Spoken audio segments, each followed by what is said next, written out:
에스겔 2장 1에서 10절 말씀입니다. 2장.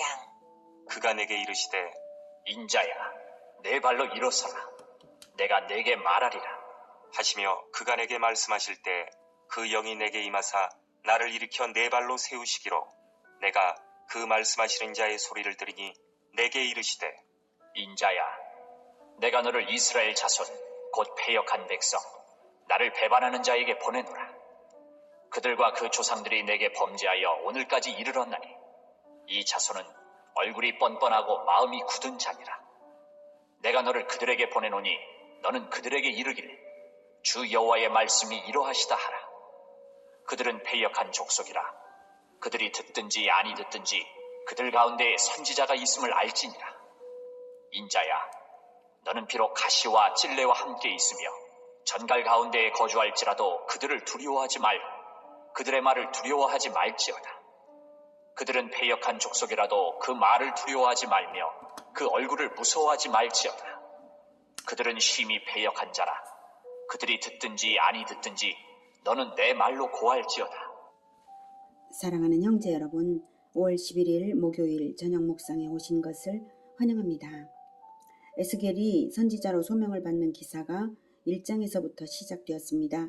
에스겔은 바벨론의 2차 포로로 잡혀가서 그발강가에 거주하던 중에 부르심을 받고 있는데요. 1장에서는 하나님이 등장하신 장면을 통해서 전능하신 하나님이 역사와 인생에 완전하게 섭리하시며 당신의 계획대로 주관하시는 분이심을 느끼게 하는 상징적인 장면으로 보여주셨습니다. 선민의 역사가 엉망진창이 되어버린 것 같아서 한없이 좌절되고 언약을 주신 하나님께서 역사를 주관하지 않으시는가 의문을 가지게 되는 포로 생활 중에서 에스겔은 영이 이끄는 대로 전방위적으로 번개같이 움직이는 내 생물을 보면서 역사를 섭리하시는 전능하시고 영광스러운 하나님을 보고서 위로와 경외감을 느꼈을 것입니다. 이제 2장은 하나님이 드디어 말씀을 하십니다. 그가 내게 이르시되 인자야 내 발로 일어서라 내가 네게 말하리라 하시며 그가 내게 말씀하실 때에 그 영이 내게 임하사 나를 일으켜 내 발로 세우시기로 내가 그 말씀하시는 자의 소리를 들으니 내게 이르시되 인자야 내가 너를 이스라엘 자손 곧 패역한 백성 나를 배반하는 자에게 보내노라. 그들과 그 조상들이 내게 범죄하여 오늘까지 이르렀나니 이 자손은 얼굴이 뻔뻔하고 마음이 굳은 자니라. 내가 너를 그들에게 보내노니 너는 그들에게 이르기를 주 여호와의 말씀이 이러하시다 하라. 네. 하나님께서 에스겔을 일으켜 세우시고 이스라엘 백성에게 선지자 사역을 하도록 소명하고 계시죠. 그런데 이스라엘 자손 곧 패역한 백성 나를 배반하는 자에게 보내노라고 하십니다. 배반하는 백성에게라면 선지자도 안 보내실 수도 있건만 하나님은 아직도 이스라엘을 포기하신 것이 아니십니다. 선지자를 세워서 그들에게 보내시는 것은 아직도 변함없이 이스라엘을 사랑하시는 증거입니다. 아직 은혜의 때가 끝나지 않았다는 증거입니다. 그렇다고 백성들이 선지자를 환영할 것인가 하면 그렇지는 않습니다. 5절부터 보면 그들은 패역한 족속이라 그들이 듣든지 아니 듣든지 그들 가운데에 선지자가 있음을 알지니라. 이렇게 듣든지 아니 듣든지 하나님의 말씀을 전하라고 하십니다. 심히 패역한 줄을 다 아시면서도 에스겔을 보내시는 것입니다. 이렇게 하시는 이유는 첫째는 그렇게 함으로써 그 중에서 비록 적은 수일지라도 참으로 회개하는 자를 진정 구원으로 이끌 수 있을 것이고요. 둘째는 끝내 회개하지 않는 자들에게 하나님의 진노가 임할 때에 그들로 하여금 변명하지 못하고 심판 때에 변명하지 못하게 하나님을 원망할 핑계를 찾아내지 못하게 하기 위함입니다. 그래서 하나님의 편이기 때문에 말씀을 전해야 하는 것입니다. 우리가 전도를 해야 하는 이유는 그들이 당연히 구원받아야 하기 때문에 전도를 하죠. 복음을 믿으면 너무 감사한데 복음을 안 믿을 자에게도 복음은 전해져야 합니다. 왜? 우리가 하나님의 편이기 때문입니다. 하나님께서 그것을 원하시기 때문입니다. 복음은 모든 사람에게 전해져야 합니다. 그런 의미에서 전도자들은 상대방이 믿음으로 반응을 하든지 박해로 반응을 하든지 상관없이 복음을 전해야 합니다. 모든 사람에게 복음은 전해져야 하기 때문이고 우리는 상대의 반응을 예측하여서 대상을 가려서는 안 됩니다. 상대에 따라 말씀을 걸러내어서도 안 됩니다. 전해야 할 복음의 요소들이 가감없이 전해져야 하는 것이지 하나님의 말씀을 전하는 자가 임의로 가감하여 편집해버린다면 그것은 하나님의 말씀이 아닌 다른 무엇이 되고 말겠죠. 그러면 안 됩니다. 성경을 가르칠 때에 성경 전체를 가감없이 가르쳐야지 입맛에 맞는 것만 골라내어서 가르치고 어떤 것들은 아예 다루지도 않고 이래서는 안 되는 것입니다. 반드시 하나님의 말씀을 전해야 할 때에 전체를 전해야 한다라고 하는 것입니다. 물론 이건 교회에서이고요. 물론 지금 에스겔도 선민 이미 하나님께서 언약을 이미 주신 그 자들에게 보내는 것이죠. 교회 강단에서는 그렇고 그리고 이제 복음을 전할 때도 복음의 핵심 요소들은 다 말을 해야 되는 것이죠. 비록 가시와 찔레가 함께 있으며 전갈 가운데에 거주할지라도 그들을 두려워하지 말라고 합니다. 가시, 찔레, 전갈과도 같은 이스라엘 민족의 박해가 에스겔에게 있을 것을 예측하게 하죠. 이렇게 미리 알리심으로써 마음을 다잡게 하고 있습니다. 8절. 너 인자야, 내가 네게 이르는 말을 듣고 그 패역한 족속같이 패역하지 말고 내 입을 벌리고 내가 네게 주는 것을 먹으라 하시기로 내가 보니 보라 한 손이 나를 향하여 펴지고 보라 그 안에 두루마리 책이 있더라. 그가 그것을 내 앞에 펴시니 그 안팎에 글이 있는데 그 위에 애가와 애곡과 재앙의 말이 기록되었더라. 하나님께서 전하게 하시는 말씀은 애가와 애곡과 재앙의 말이 들어있습니다.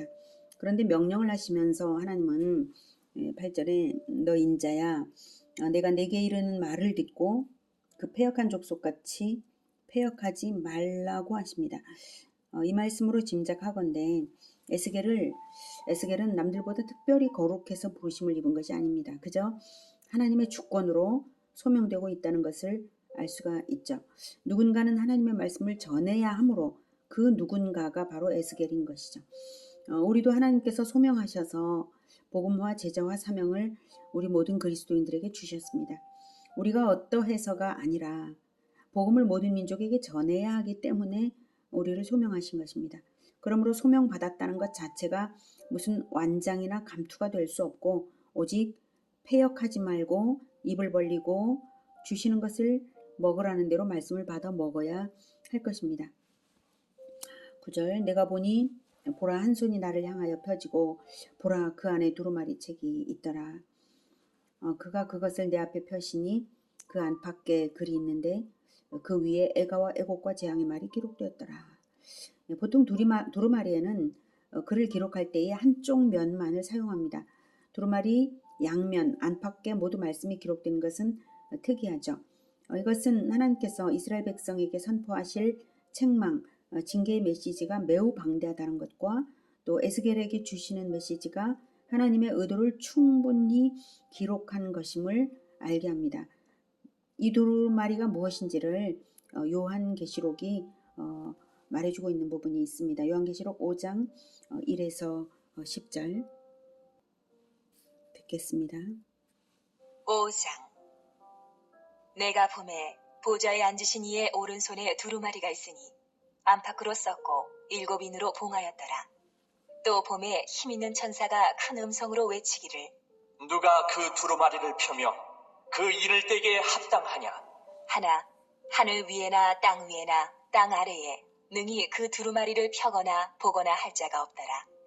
그 두루마리를 펴거나 보거나 하기에 합당한 자가 보이지 아니하기로 내가 크게 울었더니 장로 중에 한 사람이 내게 말하되 울지 말라.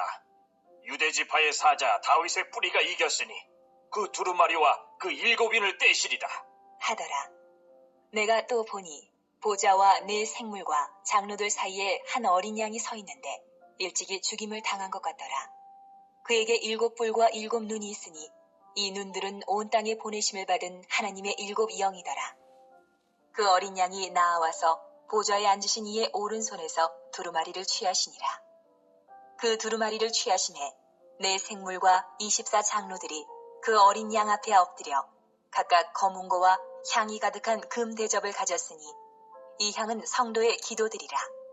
그들이 새 노래를 불러 이르되 두루마리를 가지시고 그 인봉을 떼기에 합당하시도다. 일찍이 죽임을 당하사 각 족속과 방언과 백성과 나라 가운데에서 사람들을 피로 사서 하나님께 드리시고 그들로 우리 하나님 앞에서 나라와 제사장들을 삼으셨으니 그들이 땅에서 왕노릇하리로다 하더라. 네, 최후의 심판 때에서 심판권자가 선포할 심판의 말임을 알 수가 있습니다.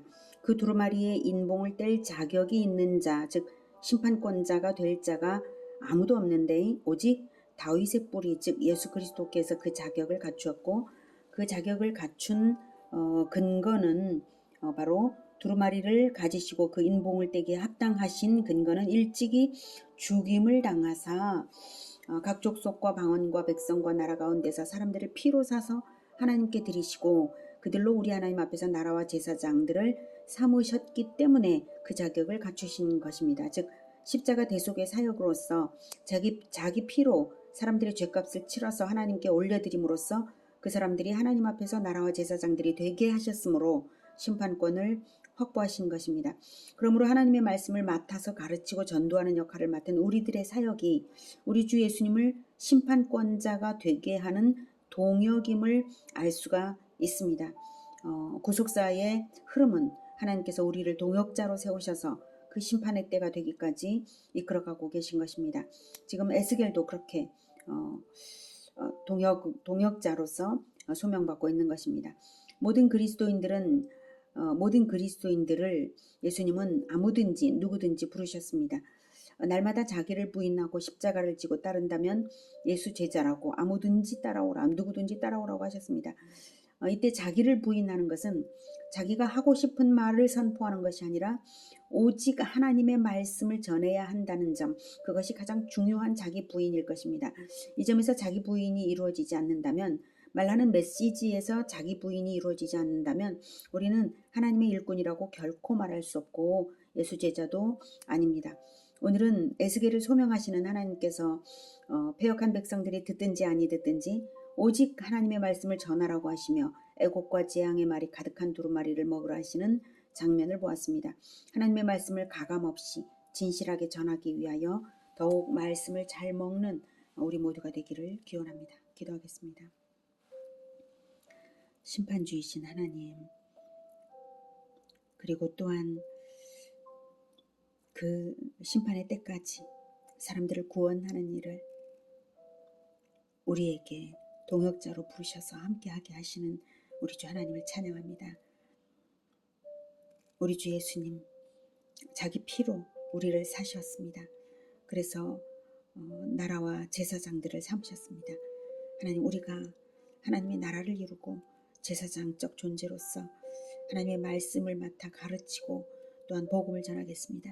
주님, 우리와 늘 함께하여 주시며 오직 하나님의 말씀을 전하게 우리를 붙들어 주시옵소서. 개인의 말, 나의 말, 각자의 말을 전하는 것이 아니라 오직 하나님의 말씀, 그것에 충실할 수 있도록 우리의 마음을 주장하여 주시옵소서. 우리가 부지런히 하나님의 말씀을 전하겠습니다. 예수 그리스도 이름으로 기도드립니다. 아멘. 이어지는 시간은 개인 기도 시간입니다.